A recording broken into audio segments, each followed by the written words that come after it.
I'm a detective. I was called to a domestic dispute between a husband and a wife.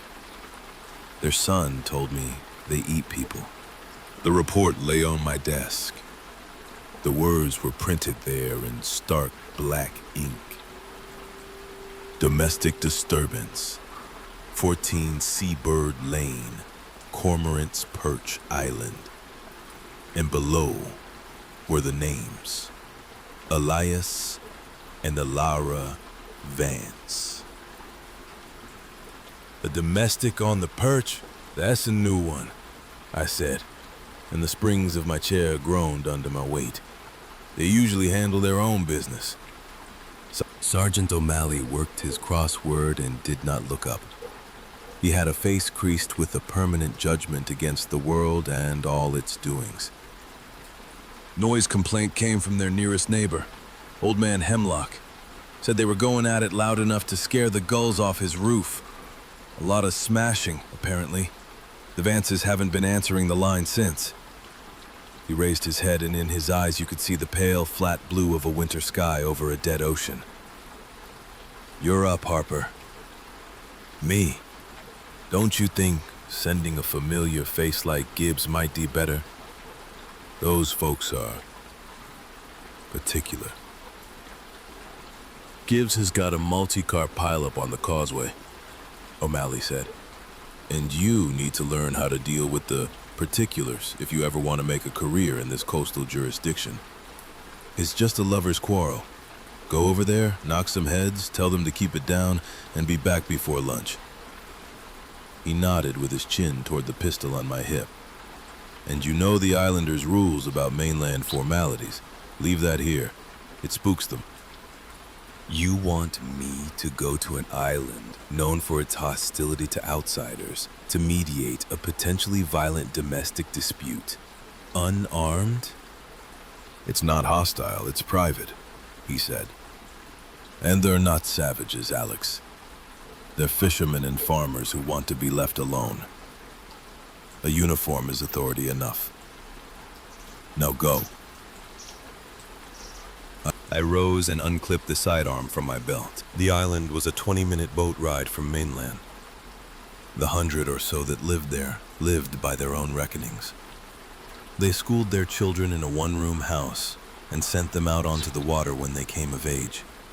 They bartered and they kept to themselves, and they only crossed to the mainland for what the island couldn't provide. They had their own laws and an old man to speak them, and for their trouble.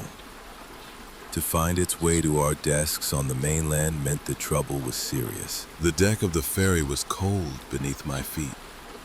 A low gray mist lay upon the water and shrouded all things from sight. It muffled the drone of the engine and swallowed the world until the mainland dissolved into a smear of gray behind us. The perch grew out of the void ahead, a dark upthrust of rock and pine that clawed at the sky. Then you could see the houses, bleached white things that clung to the stone or clustered near the harbor like sea foam caught in a crevice. An old woman sat hunched on a bench in a thick wool shawl. She was the only other soul aboard, and she looked at the water and not at me, and she did not speak. When the ferry groaned and nudged the dock timbers, I was the only one to stand. I stepped onto the wet wood, and the air was another air altogether. The salt of it, and the reek of pine and the smoke of wood fires burning somewhere beyond the stony rise. An older quiet was here. No sound of cars, no human call, just the wind and the gulls. Some men in oilskins and heavy sweaters worked on nets by a beached boat. Their hands moved with a slowness that bespoke a world without clocks. They stopped their work to watch me come ashore, and their eyes read the blue uniform, and then they turned away. No word. I looked at a faded map that was nailed to a post by the dock. Seabird Lane was at the far end of the village, and I set out on that path.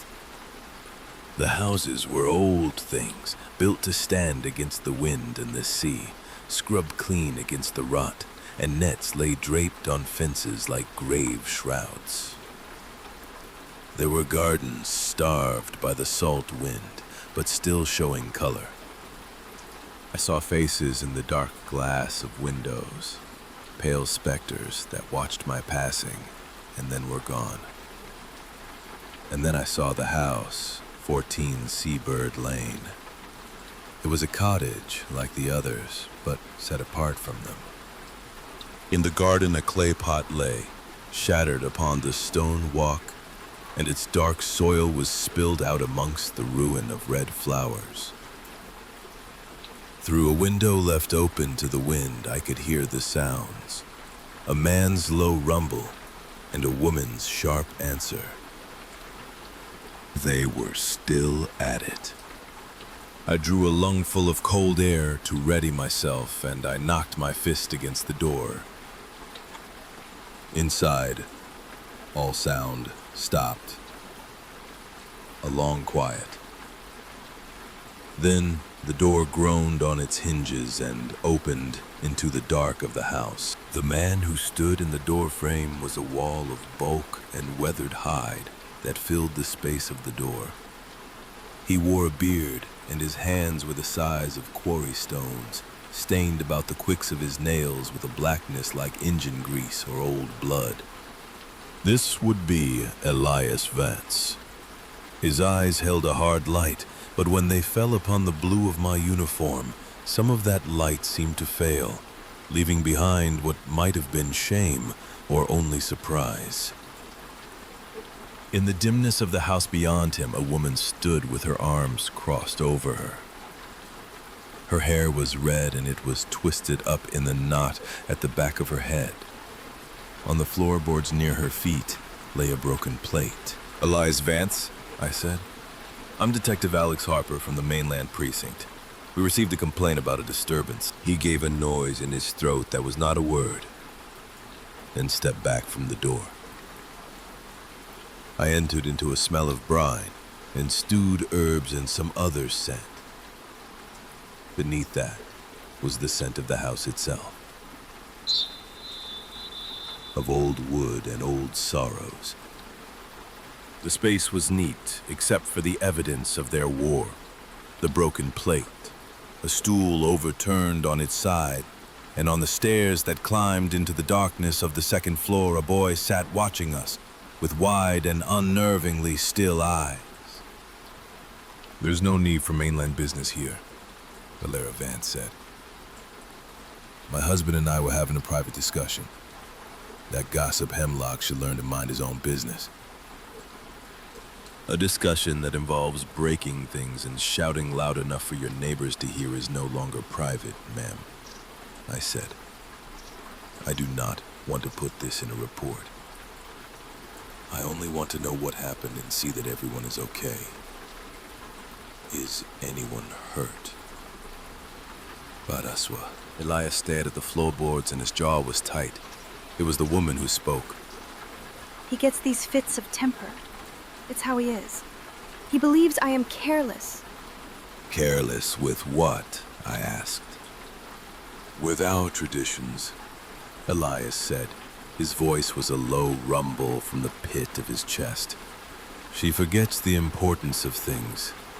She becomes lenient." His eyes were on her then, a look that was not simple anger, but a deeper and more searing judgment, as if she had broken some covenant between them. "The traditions haven't kept our stores full for the winter, have they?" she said. "Sometimes you have to adapt, be practical."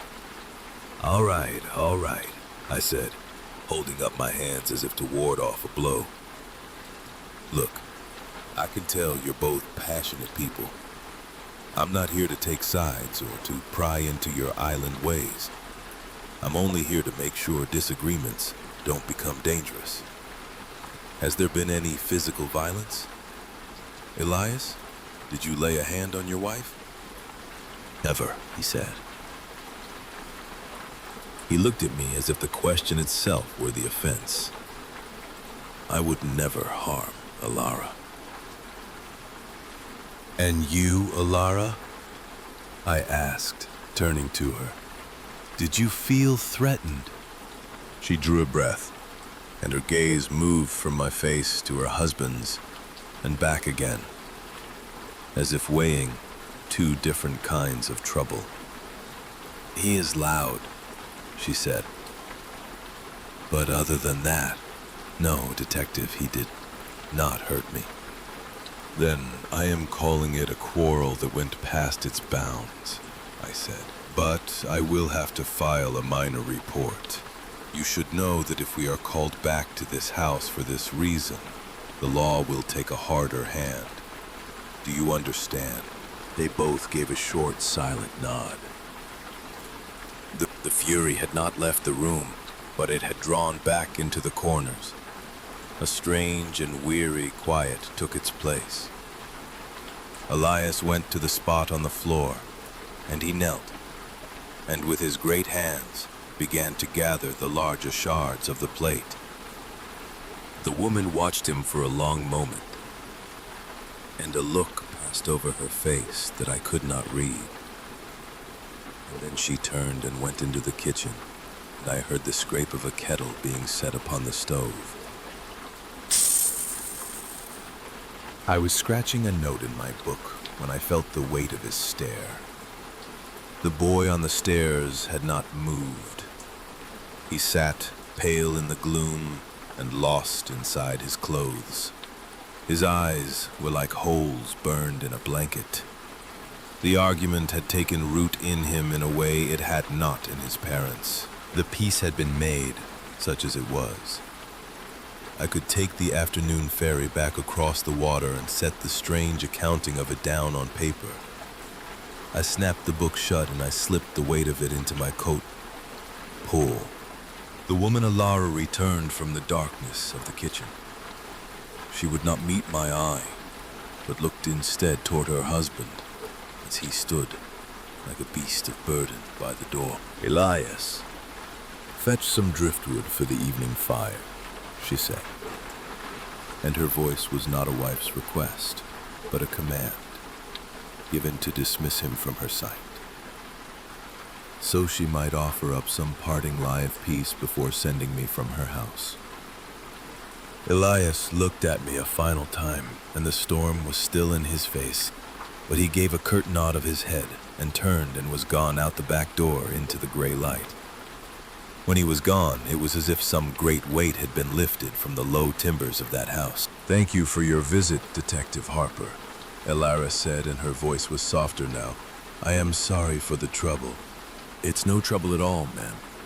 I just want to ensure things remain peaceful here, I said, and I moved toward the door.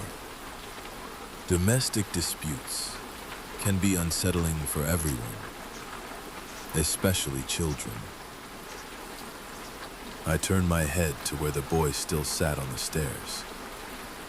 Is he doing all right?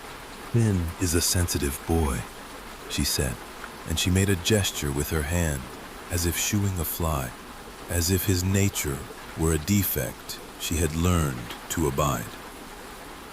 He has an active imagination. Meal. As I stood on the threshold, I felt a sudden and urgent claim on the hem of my coat. I turned and the boy was there. He stood behind me with a strange look on his face. He looked past me into the house to where his mother worked by the hearth, and he made sure she was not looking. I need to tell you something, he whispered. I crouched down and looked into his face. What is it, Finn? You can tell me. He leaned to me. In his hand was a small cold fist, clenching the cloth of my jacket. His eyes were wild with a terror that had no place in the heart of a child. They're not fighting about what you think, he whispered. It's about people from the mainland. It's always about them. What about them, Finn? He swallowed, and his gaze flew to the gray and twisted trees. Then he leaned so close, his lips were nearly at my ear. My mom and dad, he said. They eat them. They eat people from the mainland. The words landed in the plain air and they meant nothing. The notion of it. Cannibalism? On an island a stone's throw from a modern American town. It was preposterous. It had to be a child's interpretation of something ugly he'd heard. I set the words aside as you would a piece of stone that did not fit the wall you were building. I reached out and with a gentle pull, I loosened his hand from my coat. I gave him a smile. "Hey, it's all right," I said. "Grown-ups say some pretty scary sounding things when they're angry, don't they? Sometimes it sounds like they could eat each other alive. It's just an expression. It doesn't mean it's real. Your parents love you, and they don't eat anyone. I promise." But the boy was not comforted. He looked at me, and his face collapsed into a mask of pure and desolating grief. It was the look of a true believer who has been met with apostasy. The tears stood in his eyes, but did not fall. "No," he whispered. "You don't understand. You don't understand." He turned from me then and fled, his small feet in their socks making no sound on the wood of the floor, and he was gone up the stairs into the shadows of the house. I stood and turned my back. I had done my work here. It was time to leave this quiet desolation and return to the mainland where things could be measured and made sense of. I began to walk, but the boy's whisper went with me. It was a stubborn and unwelcome shadow that the sun could not burn away. The boy's words had planted a seed of disquiet in my mind. And while I told myself that this was a child's fiction born from a house of unhappy truth, reason would not set my heart at ease. I told myself that the human mind will invent monsters to explain the sorrows of the world. For the monsters can be slain. I was halfway to the ferry landing where the gray water lapped at the timbers of the dock when a voice called out to me, a voice rich and warm. "Detective, a moment if you would be so kind." I turned and saw an old man seated upon a bench that had been hewn from a single great log of driftwood. He had a beard that flowed down his chest, white as sea foam, and his eyes were a startling and brilliant blue. In his hands he held a piece of wood and a small knife, and from the wood he was coaxing the shape of a bird. His smile was not like the other faces I had seen here. It was a true and genuine thing that creased the old map of his face, and it was a thing that could disarm a man before he knew he had been armed. He radiated a calm and settled authority. This was the island's elder. "Good day, sir," I said, and I walked to where he sat. "Detective Alex Harper, you must be Malachi." "Indeed I am," he replied. His voice was a deep and comforting burr, and I would guess, from the grim set of your shoulders as you arrived, and the slightly less troubled look upon you now, that you have successfully poured oil on the troubled waters at the Vance household. "Something like that," I said. "It seems to have been settled for the time being. Hopefully they'll keep it down from now on." "Elias has a hard head, and Alara a sharp tongue," Malachi said, and he chuckled low in his chest as his knife continued its deft and practiced work. "It is an unfortunate pairing of temperaments at times, but their hearts are true to our ways. We are grateful you made the trip, Detective. It relieves me of having to deliver a harsher island judgment." He stopped his work then and looked up at me, and his gaze was both kind and possessed of a deep and knowing power. "But you look weary from your journey. You are already headed back to the mainland then? What a pity." "Well, my work here is done, and..." I let the words fall away, for I would not tell this man that his island had creeped me out. "But your visit is so short," Malachi exclaimed. and a look of true disappointment crossed his face. You mainlanders are always in such a rush. You never stop to truly see our little world. It truly is a shame, because you arrive on our shores at a most auspicious time. Our annual harvest festival is in just 2 days. He said the words, Harvest Festival, as if they were a benediction, and his eyes took on a light of deep and holy reverence. It is the highlight of our year, he said, a celebration of the sea's bounty, the season's turn. There is music, dancing, a great feast. It is a spectacle, I assure you, cannot be found anywhere on your side of the water. A real piece of living history. A curiosity rose in me, against my better judgment. It was a lure, and I was a fish rising to it. A festival, you say? I suppose I could stay. I do have a couple of personal days I could take. A beatific smile bloomed upon Malachi's face. Excellent. I would consider it a personal honor and a wonderful gesture of goodwill between the Perch and the mainland authorities. It shows us you care beyond the matters of law enforcement. Please stay as our guest. He pointed with the tip of his knife down a path that led away from the dock. Old Martha runs a small guest house just off the cove, the Mariner's Rest. She will make you feel right at home. I will inform her to expect you. The offer was warm and heartfelt. It smothered the last of the boy's dark whisper. The elder himself was inviting me. This was the path of reason. This was an offer of peace, an unplanned holiday on an island of strange and simple folk. All right, Malachi, I said, and I heard myself laugh. You've convinced me. Thank you. The pleasure is all mine, my boy, he said, and his gaze returned to the wood in his hands, which I could now see was a perfect, tiny seagull, wings poised for flight.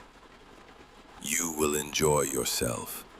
Everyone is so very welcoming to our special guests. An hour later, I stood in a room at the Mariner's Rest. Martha was a woman with kind eyes and hands soft with dough, and she showed me to a room with a bed dressed in a quilt of many colors and a window that looked out upon the sea. I used the guest house telephone and called the precinct and told O'Malley I was taking my days. He grumbled at the wire's other end and spoke a word about me going native, and then he approved it. I unpacked the few poor things I carried in my bag, and I looked out from my window upon the island of Cormorant's Perch. The mist was breaking, and thin shafts of a pale sun descended through the pines. Malachi was right. I had judged this place with a mainlander's prejudice. I'd allowed the ravings of a troubled child to color the world with a darkness that was not there. The islanders were not monsters. They were people wedded to their rock and to their old and peculiar ways. And I had been given the chance to witness it. I had set my foot upon a new path and chose to believe it was a path of my own choosing. I woke to the cries of gulls. At the insistence of Malachi, I was not charged for my lodging or my meals. Old Martha set out before me a breakfast of smoked fish, bread, and coffee. She moved about the kitchen with a solemn sort of care, her attentions not so much of kindness, but as of some duty she was called to perform. The harvest is a joyous time, detective, she said, and her hand was steady as she refilled my cup. A time for us to give thanks for the blessings the sea provides us. It is wonderful to have a mainlander here to share in it with us. It's been so long since we've had a guest for the festival. After the meal, I set out to walk the island, The paths were little more than lines scratched into the hide of the land, and they wound through a close press of pine and rock that was the island's heart. For hours I saw no people and heard nothing but the wind in the high branches and the sound of my own passage. I came at last to the cliffs at the southern edge of the land, a sheer escarpment where the land gave up its claim to the world. Far below the waves, hammered at the rocks, a constant and violent toil. It was a place of a terrible beauty, and the water churned like a great gray mill race of the abyss. Toward midday I turned back, and a smell drew me to the village, the smell of roasting meat and the far-off sound of some music. The place had come alive with a purpose. They were stringing ribbons of garish color from house to house, and in the center of the square, a great pyre of wood was being raised. Trestle tables of raw timber were set out beside it, long as the feasting tables of old kings. "A good day for a stroll, detective?" a man's voice called. He sat on an overturned lobster pot, mending a net of deep blue color. I knew him from the docks. "It certainly is," I replied, and walked toward him. "Alex Harper." "Oren," he said. He offered me his hand, and the grip of it was hard. "Pleased to have you with us for the harvest. It's only right we show our mainland neighbors our truest selves once in a while." We sat and spoke for the better part of an hour while he worked. He told me stories of storms that had names like gods, and of the old feuds between the fishing families, and of strange fish that they pulled from the deep channels, things with no names on the mainland charts. His talk was filled with the island's traditions, of the hunger of the sea, and of the price of its bounty. And I listened, as a man listens to the parables of a faith he does not share, but finds compelling. Later, I saw a woman named Brenna. She sat weaving a great tapestry, and upon it were the figures of islanders in a boat heaving a great net from a black sea. In the net were other figures, things that had once been men, their limbs set at angles of profound distress. "It tells the story of the first harvest," she explained, and her fingers never ceased their nimble and practiced dance. "How our ancestors learned to receive the gifts from the deep, gifts that keep our people strong and hale through the cold winters." She looked up and gave me a serene and beatific smile. "Every festival, we welcome a traveler to share in the tradition, a custom passed down from the beginning, to honor the bond between the settled and the adrift."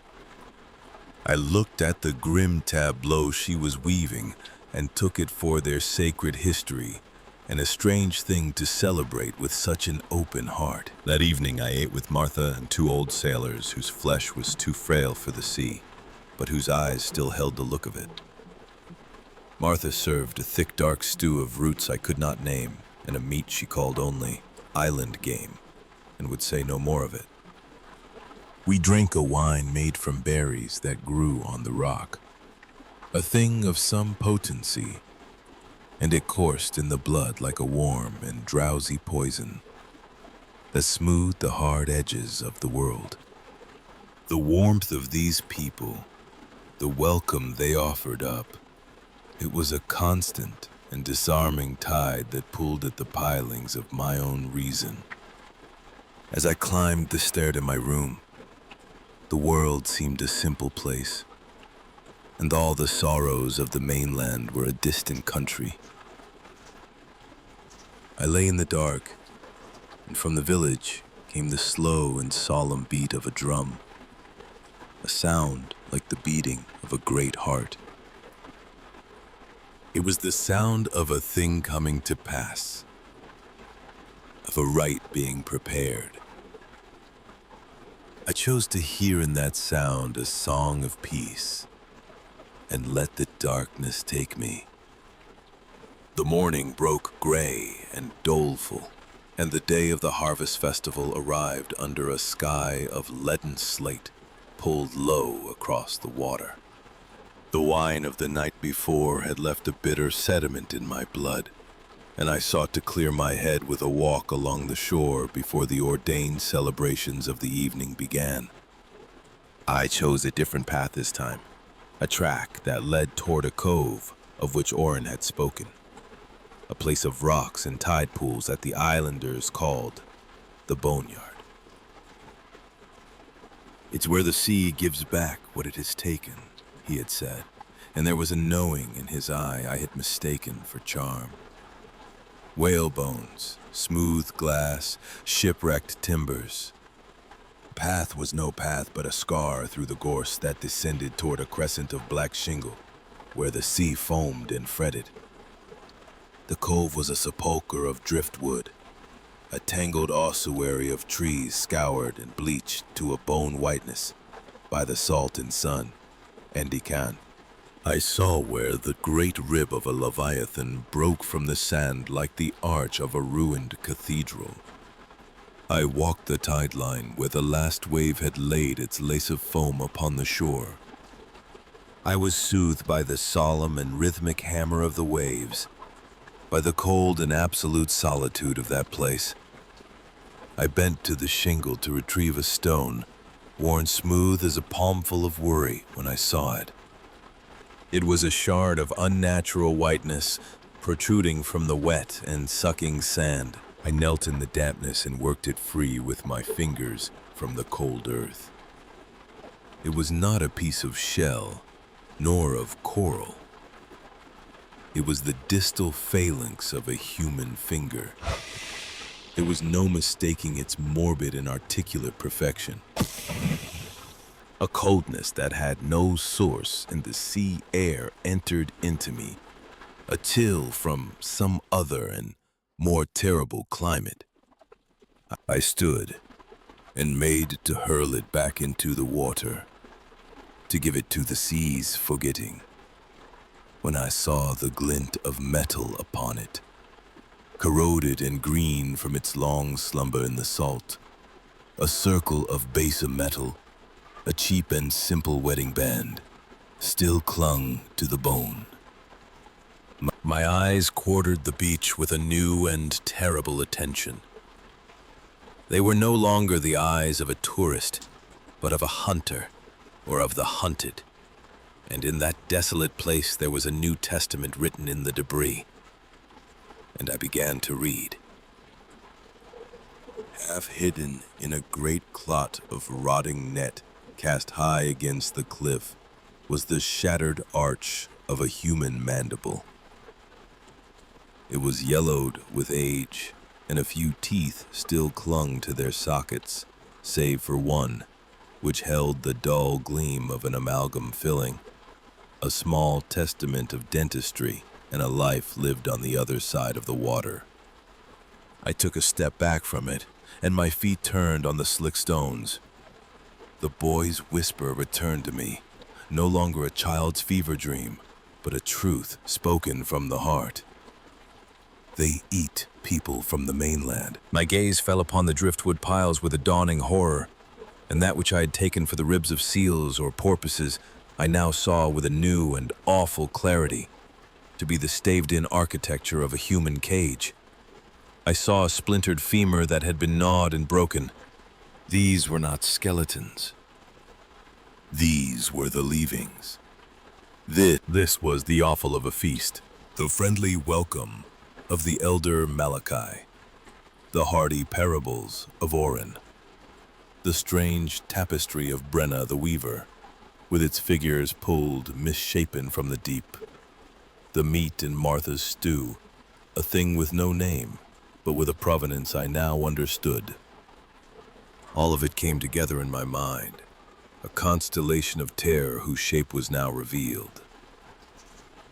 This was not a harvest of the sea. It was a harvest of men. I turned from that place of bones and I ran.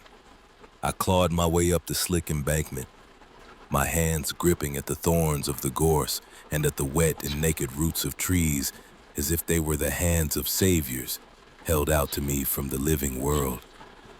I burst from the ravine's edge and did not stop. I ran with the terror of a debased animal back to the false sanctuary of the mariner's rest. And a single thing was screaming in the meat of my brain. I must get off this island. I crashed through the guest house door and fled up the stairs. I slammed the door to my room and leaned my back against the wood. My eyes scanned the small confines of my room. One door, one window that gave out onto the square. My training was not made for this. This was a heresy of the flesh, a pagan rite as old as the rocks it was enacted upon. My radio. With hands that would not be still, I retrieved it from my bag. I raised its small antenna and thumbed the switch and pressed it to my ear. There was no squawk of the dispatcher's call.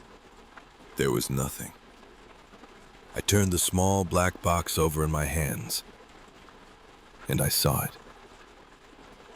At the base of the antenna, the wire was severed. A clean and precise cut. Some careful artisan of my doom had been in my room.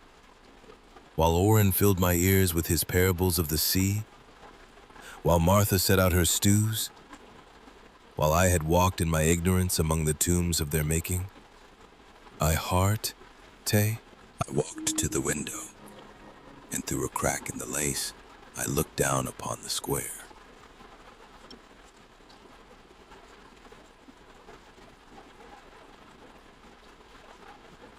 The spectacle of the festival was nearly prepared. The pyre stood mountainous in the dusk. The islanders moved about their work with the grim and purposeful industry of acolytes at their devotions. The smiles I had taken for welcome I now saw as the ravenous and serene masks of predators. I saw Malachi directing the final preparations, a high priest in his element. As if he felt the weight of my gaze, he looked up from his duties, and his eyes scanned the windows of the guest house. Our gazes met and held for a long second across that ordained space. He gave me a slow and placid nod. It was a benediction. It was a final and awful amen. For I was not the guest. I was the honored guest. I was the harvest. I remained in that room while the last of the light bled out of the sky. My mind scrabbled at ways to escape, swim to the mainland. I'd freeze to death, steal one of their boats. The islanders' boats would be guarded as such upon this holy night. There was nothing but the clothing on my back. My only path forward was to play along. I poured cold and dead water from the pitcher into the basin and put my face in it. In the clouded and weeping glass of the mirror, I saw a ghost looking back. A pale face whose eyes held a terror I knew I must conceal behind some semblance of civility. I coached the pale man in the glass. "You are just a visitor. You are eager for the festival." I descended the stair. Old Martha stood in the gloom of the lobby, polishing glasses. When she saw me, she offered up a smile of such grotesque welcome that it was a thing of surpassing horror. "Ah, Detective Harper, there you are," she said. "I was beginning to worry you would sleep through the commencement feast. You must be hungry. Go on, join the others in the square. The fire will be lit soon. Find Malachi. He has saved you a seat of honor. Eat the—" I contrived to smile. Wouldn't miss it for the world, Martha. Outside, the world had been remade by fire. Torches on high staves bled a guttering light onto the scene. The air was heavy with the sacramental odor of pine smoke and the rendering of fat from a massive pit near the fire. The islanders were gathered at long tables of rough-hewn timber, drinking from wooden cups and laughing a laugh that was not a sound of mirth, but of a ravenous and primal joy. A knot of men made music on fiddles and drums. I moved through them. Oren clapped a hand on my shoulder. "Almost time, detective. You'll never see another night like this one." Brenna the Weaver smiled at me from the depths of some beatific trance. All of it was an act, and I, the guest, for whom this final act was prepared for. I saw Malachi then. He stood like some ghastly pontiff at the head of the main table, a crown of dark ivy on his white hair. He motioned me toward him, and I made my legs obey. "Alexander, my boy!" he boomed, gesturing to the seat beside him. "I am so delighted you have joined us. I trust your day was illuminating?" Very scenic. Yes, I managed. "Excellent," he said. He turned and raised his cup, and a sudden and profound silence fell upon that place. "People of the Perch, we gather tonight for the sacred harvest as our forebears did, and their forebears before them. We thank the unending sea for the bounty it brings to our shores." A great and terrible baying rose from the assembly. "And we thank the drifting souls who find their way here," he continued, and his cold eyes found mine and held them, "who nourish our traditions and give of themselves so that our community may survive another year." The crowd roared, their faces a gallery of feverish and contorted masks in the firelight. They raised their cups to me, all of them, and Malachi turned to me, and in the din, his voice was a whisper of venom and benediction for me alone. "It is a great honor you provide us, Detective Harper, the greatest honor we can bestow. You are now truly a part of our island story, forever." Platters of rendered meat and steaming roots were passed down the long boards of the tables. One was set before me, a charnel bounty piled high upon the plate, and I could not look at it. "First, you will eat with us," Malachi said, and his voice was of a silken and dreadful honey, but with a subtext of iron. It is tradition that the guest partakes.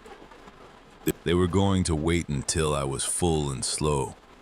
I picked at the flesh with my fork, and the ghastly ruse was the only thing between my life and the pyre that awaited it. "Tell me, Malachi," I said, and I marveled at the steadiness of my own voice as it came forth from my throat. "The ceremony itself, when does that happen? What am I to expect?" His smile widened. "Patience, my boy.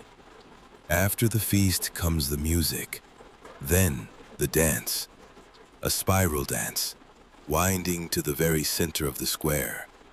That is where we show our ultimate gratitude, at the foot of the fire, under the moon." My eyes quartered the square.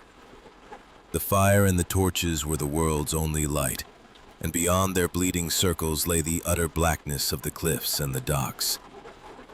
It was the only way out of that lit and holy hell. Then came the dispensation for which I had not dared to pray. A man burdened with a roasted leg stumbled, and his platter crashed upon the earth with a wet and greasy clap.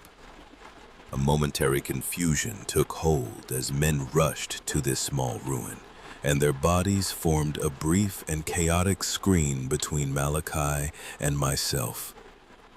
My mind surrenders its claim, and my body acted upon its own terrible ordinance. I shoved the great weight of the table and sent Malachi's cup spilling its dark wine across his lap. He sputtered a curse. I was over the bench and into the shadows before the first cry went up. "The guest is leaving," a woman shrieked. "Don't let him reach the docks." The frantic music of the feast was strangled in an instant, and in its place there rose a bestial clamor and the percussion of heavy boots upon the hard pan. I ran as I had not run since I was a boy who feared ghosts in the dark, and now the ghosts were real and at my back. I ran through the warren of lanes and between the salt-eaten cottages, and their knowledge of the place was offset by the pure and animal fury of my flight. I hid myself behind a stack of cordwood and held my breath as two fishermen passed, their faces limned with a righteous anger. And then I ran again toward the sound and the smell of the sea, the docks. I broke from the last line of the houses and saw the harbor. A few boats sat tied fast in the black water, their familiar forms of no use to me. And then I saw it. Churning slow from the far pier was a light, and I heard the slow and steady systole and diastole of a diesel engine. It was a mainlander's boat, a trawler hugging the dark shore. It was my only hope. There he is, a roar from the blackness behind me. A clot of men bearing torches broke from the village, and at their head was Orin, his face raw, filled with the intent of murderous sacrament. They would be on me before I could reach the pier. I did the only thing that was left to a man in my extremity. I scrambled down the rock face at the harbor's edge, my hands shredded on the shells and the stone. I fell into the water, and the shock of such lethal cold seized the very heart in my chest. And I swam. I put my head down and crawled through the black and frigid water. My strength, a coin I spent with every stroke. My arms reaching for that single receding light. The shouts at my back turned to curses, and then to silence.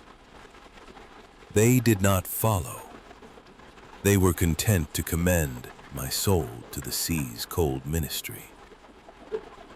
The sea did its work. My limbs were things of lead, and my lungs were filled with fire. And as the last of my strength left me, as I prepared to give myself to the deep, my flailing hand struck something hard and unyielding. A rope ladder hung down its side. With my fingers, I hooked them through the rungs, and I pulled myself from the water and came to be on the scaly and reeking deck of the boat. I collapsed and drew air into my lungs in great, ragged gasps. As the lights of Cormorant's Perch, the lights of that ordained and hellish feast, dwindled to a fading constellation of malevolent light upon the black and endless waters. And I was alive. The fishermen who pulled me from the black water looked upon me as if I were a shade dredged up from the seafloor, a thing not meant to return to the world of men. He gave me a blanket that reeked of fish and salt and the great and abiding rot of the ocean, and pointed the nose of his trawler toward the mainland's distant lights. I offered a broken telling of a boating accident, and he did not question it. For the animal terror in my eyes was a testament older than any words. In the clean and well-lit rooms of the station house, my story sounded like madness. They listen with the concern of men who hear a confession for a sin they cannot comprehend. I gave them my testimony. Finn's whisper, the charnel ground of the cove, the sabotaged radio, my flight from that ordained feast. They sent a Coast Guard chopper to circle that rock. The report came back and said everything was normal. A fishing village, quiet people. There was no proof, for this evil was a thing that left no proof, only a profound and terrible absence. Sergeant O'Malley was a bull of a man whose faith was in the solidity of the world, and my story was a heresy against his church. Hypothermia, exhaustion, he declared, his voice a sermon for the bullpen. Couple that with some of their home-brewed poison, and you hallucinated the whole damn thing, Harper. Get a grip. For a week, I sat in that purgatory of paperwork, and every time I closed my eyes, the world dissolved into the gray shingle of the cove and the pale and horrid glimmer of bone in the sand. Every shadow wore the face of Malachi, his smile a placid benediction upon my damnation. I was a man who had seen God's monstrous other half, and they called me mad for it. Then on a morning like any other, the telephone on the main desk rang. I saw O'Malley emerge from his office reading a slip of paper, and his face was a study in irritation. "Unbelievable," he said, and he stopped at my desk. "Get this, another domestic complaint from your precious island getaway." "Sir?" I asked, and I rose from my chair, though my legs were made of straw. "Noise complaint. Boyfriend and a girlfriend this time, apparently. Some young couple named Dorn. Just moved over from the mainland 6 months ago, looks like. Neighbor is reporting yelling, screaming, the whole 9 yards.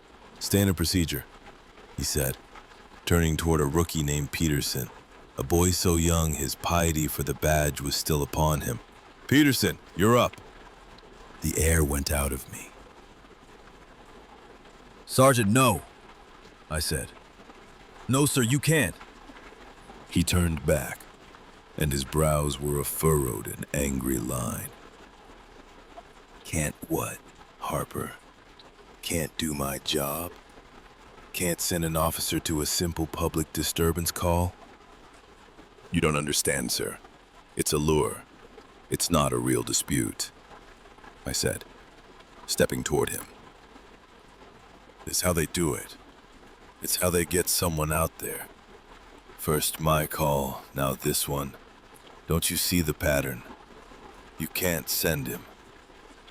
"Detective, that is enough," he said. "You have your own conspiracy theories. That's fine. Deal with them on your own time. But you will not interfere with police business based on some fever dream you had. Peterson is a capable officer. He doesn't carry your baggage." He gave me a last look of dismissal. "Now get back to your desk." He turned his back on me. The sentence was passed. I returned to my place and I watched as Peterson, young and doomed and eager to prove his worth, grabbed the keys to his patrol car. "And Peterson," O'Malley called out to him, "it's the perch. No sidearm. Just keep the peace." The boy gave a nod full of a terrible and unknowing confidence. He cast a look of pity upon me as he passed, the sane man pitying the seer, and then he walked out into the light of the day. That was 3 days ago. Peterson never activated his radio. The rock has gone mute out there in the gray expanse of the water. He has not come back. And I know, with a dreadful and certain gnosis, that he never will. The great and terrible wheel has turned. The old blood sacrifice is paid, and the harvest is come again. And I, who had seen the awful workings of the oracle, was now just another soul damned to watch it happen.